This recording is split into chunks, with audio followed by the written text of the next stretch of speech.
Good afternoon and welcome to AIADA's AutoTalk. I'm your host, Rachel Soleimani. Before we get started, some housekeeping items. Anyone who is registered for today's program will be receiving a copy by early next week. And if you have any questions, be sure to enter them into the Q&A bar at the lower right-hand side of your interface. Today, we welcome WarrCloud founder and CEO, Jim Roche. WarrCloud is one of our newer partners, and we've been really excited to have them on board. If you've ever seen their booth at NADA, I highly suggest stopping by and checking out in January when we're there. WarrCloud developed the industry's first automated warranty processing platform that helps simplify warranty coverage, claims, and processing. WarrCloud can process claims up to 5 times faster and reduce your warranty processing costs. Kind of seems like a no-brainer, right? But anyway, Jim, I will leave it to you and stop talking because I know you have a lot to get to today. Well, thank you, Rachel, and welcome everyone. As always, it's an honor to be part of the AIADA. Our topic today will be looking at the various revenue streams in service, what's happening there, as well as talk a little bit about artificial intelligence, AI, and how that is driving tectonic shifts, particularly in the service department. But let's begin where I always like to begin, which is at the start. The objective of any business, and that includes, of course, car dealers, is profitable growth. But profitable growth nowadays is becoming more challenging. If you look at the year-over-year dealer performance, 2023 versus 2024, these figures are from the Presidio Group this month. New vehicle gross has dropped over 30%.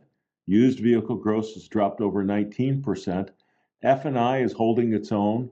Maybe most importantly, the profit change has dropped over 20%, and we are nearly normalized to where we were in terms of pre-COVID numbers. Additionally, we know that the regulatory environment is tightening up, inflationary costs are up, and consumer sentiment is down because of all these reasons. If you want, you can go to the Presidio Group website, and they've got some really great information that shows you in detail and in summary what's happening in terms of trends. In most dealerships historically, and this is reasserting itself, service is the majority profit driver.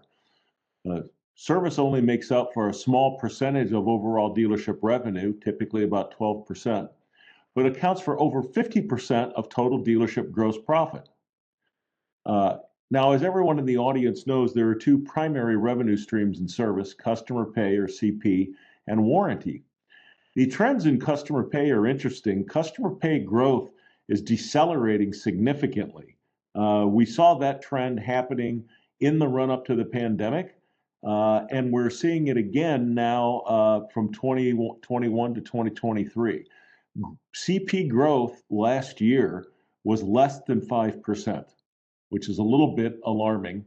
And I predict that drop will continue as electric vehicles cut into CP opportunities. Contrast that against warranty, and it's a very interesting story.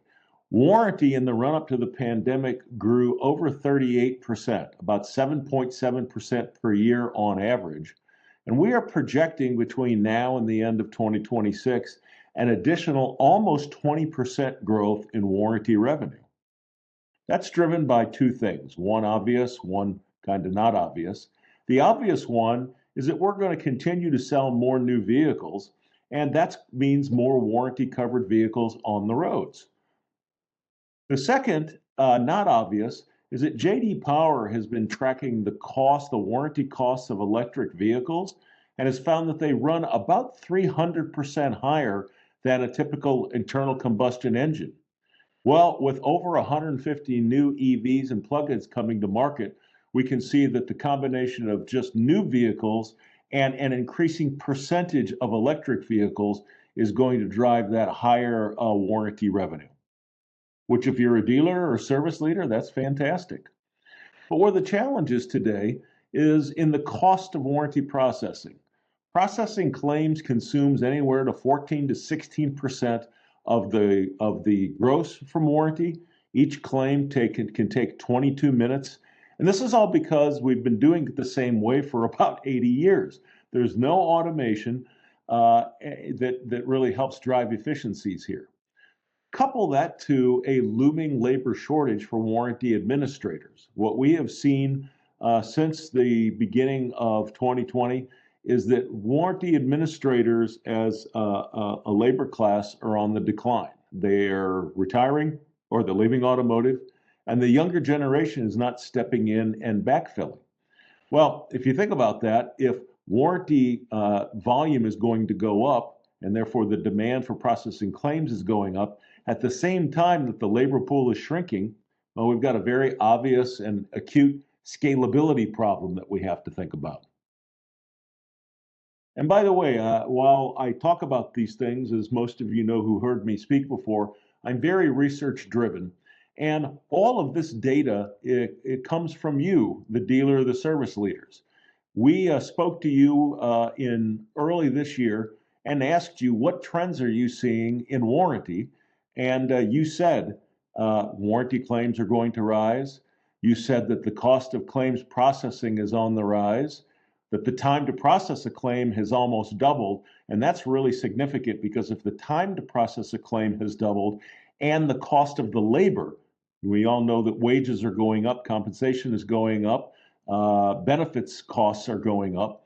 All of these things take a significant bite out of the gross profit that we can expect from warranty revenue. So this is creating a tectonic shift in how we need to manage our service department. So what we wanted to talk about today is what can you do? How can you optimize warranty? Really kind of looking at it through the prism of a warranty toolkit. And we'll talk about three concepts. One, how do you drive more warranty revenue with recalls? Two, how can you drive more warranty revenue by optimizing your warranty rate reimbursements? And three, how can you drive more warranty revenue and profit by looking at alternative ways to process your warranty claims? So starting with the first, recalls. Today, there are over 72 million vehicles in the US on the road that have open recalls, which is a whopping big number. This is a significant source of potential revenue for dealer service. Keep in mind that safety recalls, they can only be done at a franchise dealer. It's free to the consumer, which is usually a great thing.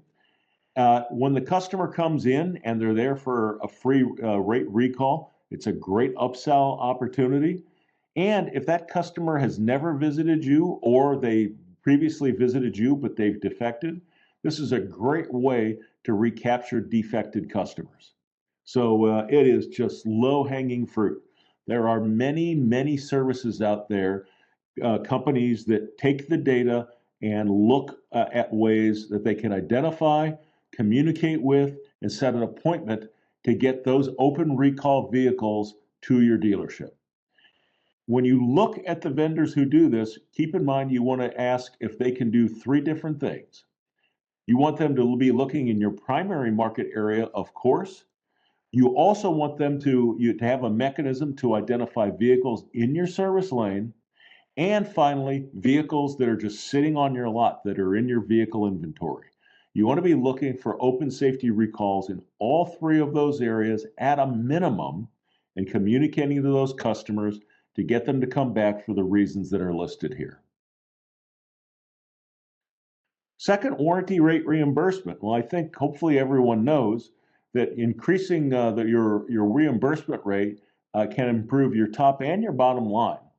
There is legislation in all 50 states now that allows the dealer to petition the OEM for a warranty labor rate and a parts markup adjustment based on retail rates in your area, typically.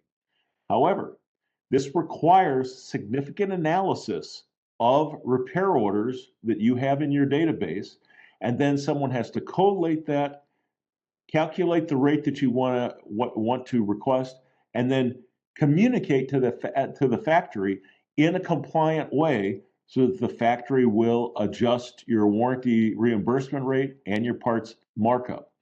Couple of things to be aware of. and I can't stress this strongly enough, I do not recommend that the dealer tries to do this themselves. Having your service leaders or somebody else, there are many, many companies out there that do these things, and they are experts on the latest state law, the filing requirements. They understand them. These are legal filing requirements. The collecting and the filing of this data can be very time consuming. So in order to optimize your warranty rate reimbursement, again, there are many companies that do this just in the same way there are many companies who can identify open recalls. Pick the one that's best for you, and this can have a significant impact on your warranty revenue. Finally, we said we're going to talk about how to optimize warranty claims processing. Well, what's changed with it? Well, I think we all could agree vehicles are just getting much more complicated. Today's vehicles have over 100 computers, thousands of semiconductors, and millions of lines of software code. And that's, of course, makes them difficult to diagnose and to repair. But the related component of that is that it also makes it much more complex to file warranty claims. The volume and the complexity of warranty claims nowadays is a huge challenge. The days of where you could memorize a couple of codes and you can go in and remember those and put them up, those days are long gone. There are thousands of options, tens of thousands of variations, and the volume continues to grow. So this is why claims processing is an area now that is very difficult for one human being to do internally in the proper way. We know WarrCloud is a partner of AIADA. What we do is we use AI to drive automatic claims processing, where the system ingests the repair order and it does all of the things optimally that should be done. Reading the complaint, reading the tech story, applying the correct labor ops, tech times, and all the other things, imports the parts directly to drive an absolutely correct claim every time. Now, I talk a lot about AI, and we as an industry tend to use the term AI sort of as a catch-all, when in fact AI is a very, very complex area that has begun to seep into dealership operations and is going to more and more as we go on. And I think you really need to understand the components of AI so that you're not just thinking of it as sort of this magic black box, and how each of those components fit together into what we commonly call AI. So this is sort of the map for artificial intelligence. And the way it's constructed is that AI is sort of the whole box. But what's inside the box? Think about those things we all see where there's a smaller box inside of a larger box inside of a larger box. That's the way to think of AI and its various components. In no particular order, obviously, artificial intelligence, or AI, is the broader term that means the creation of or the operation of these intelligent machines.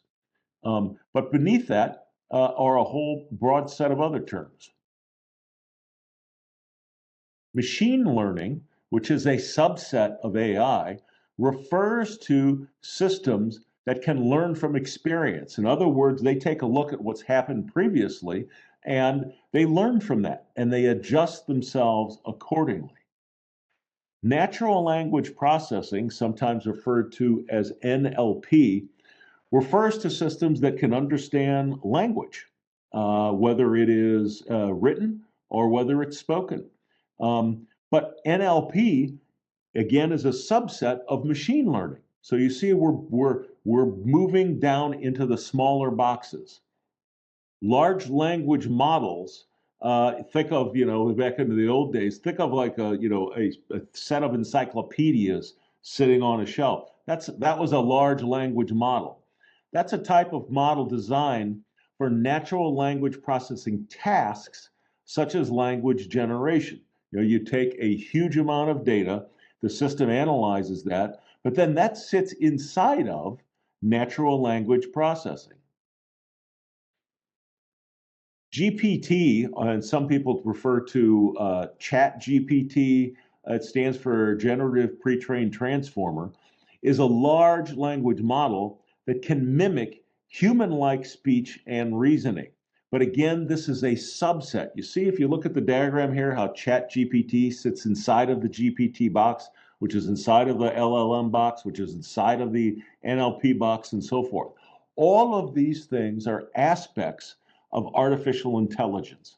And what I strongly recommend you do is spend a little bit of time to get to learn about these more, because as people or vendors come and pitch you on new services that are available, understanding what each of these does will help you to assess how they can help your business.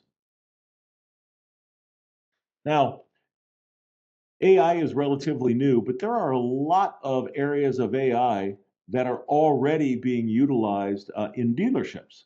So, in no particular order, in use today, AI is being used to handle phone calls and respond or route calls, to interpret inquiries that are coming in from the web or text responses. And they're very, very good at that. AI is being used to schedule service appointments. We use AI, some dealers do, to gauge customer sentiment. So it goes out and it looks at a variety of comments and things on social media, and feeds that back to the dealer in the form of a social media score. You can use AI, and some dealers do today, for targeted advertising. They will look at what of your inventory is on a website, and they'll match that to the profile of a particular consumer. What do they like to drive? When did they last buy? Where do they live? And the AI will send a targeted advertising regarding that consumer and that vehicle. AI also does inbound call routing. And also, recently, there's some vendors who do multi-point inspections using AI. So it's already in the dealership, but what's coming more and more are things that will creep into the back office.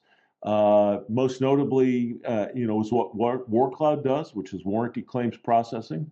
But AI will have other applications that I strongly urge you to learn a little bit more about the various components of AI so that you can assess which technologies can work best for you.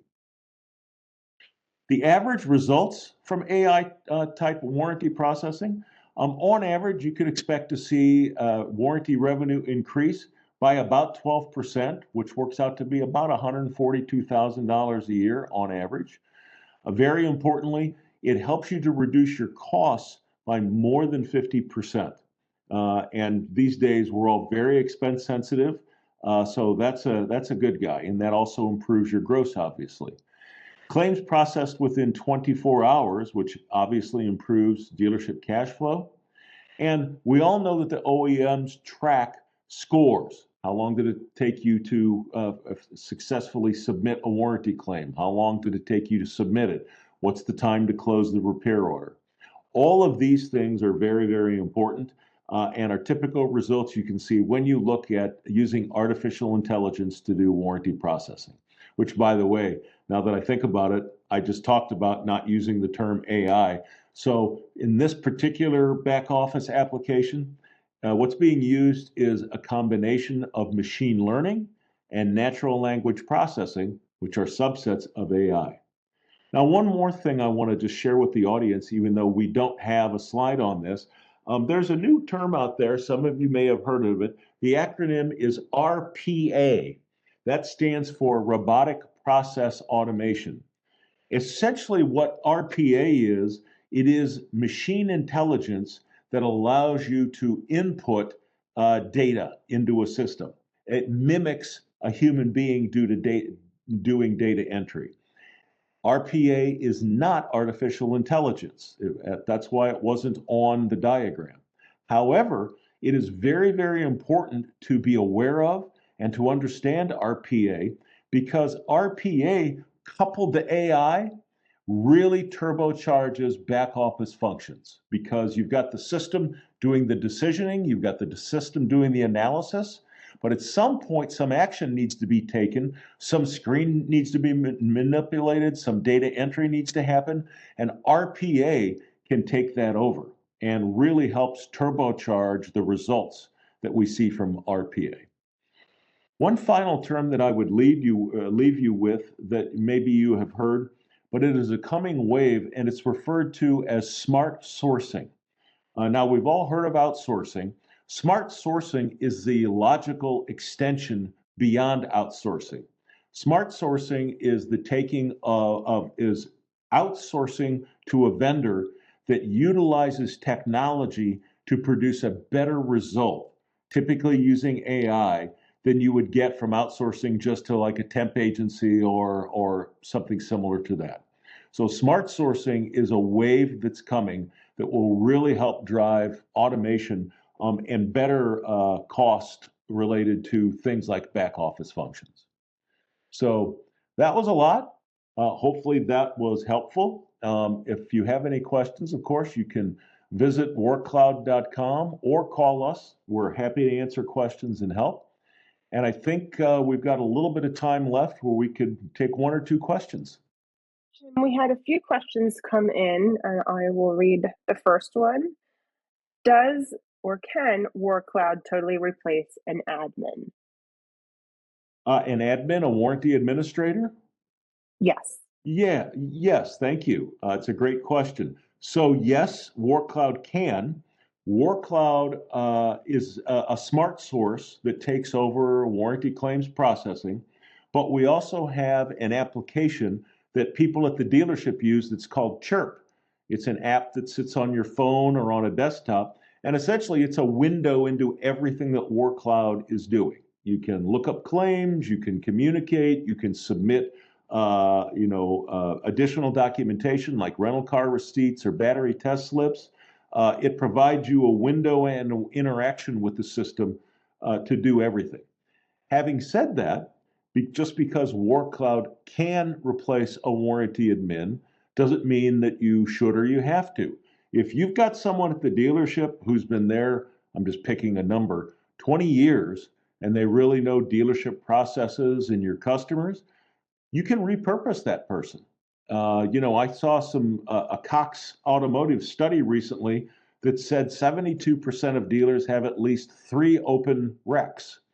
You can take that warranty admin. They can spend 5 hours a week with WarrCloud providing some information, and then they can do other things that are necessary in the dealership. So really it's situational. We can replace a warranty admin, but it's not something that has to be done. Thank you for that question. And one last one. From an OEM perspective, what brands need the most help when it comes to automation and or compliance? Um, Boy, that's an interesting question. And I can't say a particular brand because this is an area that is very dynamic. We all know that NHTSA and the industry are constantly issuing new safety recalls.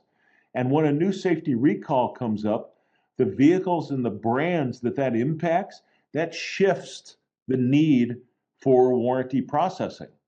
So I think the overarching answer is that when a recall is issued that impacts a lot of vehicles, that means that the dealer service department, is going to see a big influx of that type of vehicle. And that's another reason why you want to really think deeply about smart sourcing. One human being can handle, a steady stream of volume, on an ongoing basis.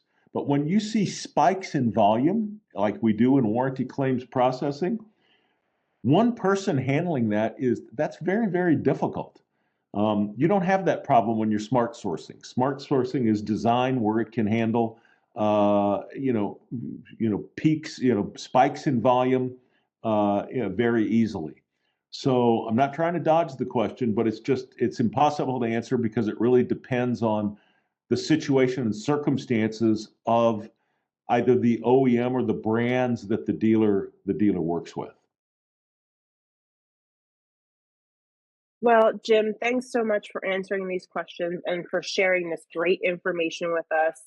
That AI landscape model and the breaking down of the layers and languages surrounding AI was so helpful. I mean, that because you're right, we just hear AI, and when all these companies are trying to sell to the dealers, this is so helpful to have and break down and understand. So just thank you again. We really appreciate you taking time on your busy schedule, Jim.